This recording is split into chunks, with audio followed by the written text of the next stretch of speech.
कलाम मोहसिन नकवी अहले ज़ौक़ के नाम। अब वो तूफ़ान है ना वो शोर हवाओं जैसा, दिल का आलम है तेरे बाद खलाओं जैसा।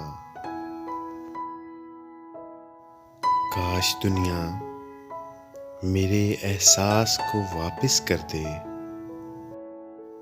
काश दुनिया मेरे एहसास को वापस कर दे।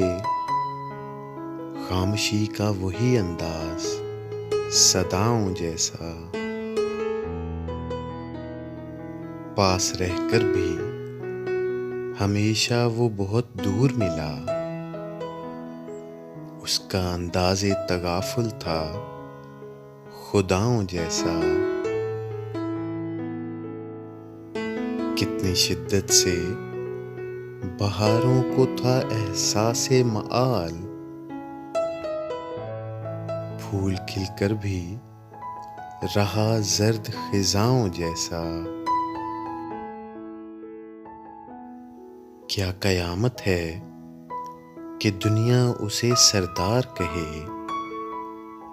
क्या कयामत है कि दुनिया उसे सरदार कहे, जिसका अंदाज़े सुखन भी हो गदाओं जैसा। फिर तेरी याद के मौसम ने जगाए महशर, फिर मेरे दिल में उठा शोर हवाओं जैसा। बारहा ख्वाब में पाकर मुझे प्यासा मोहसिन, बारहा ख्वाब में पाकर मुझे प्यासा मोहसिन, उसकी जुल्फों ने किया रक्स घटाओं जैसा।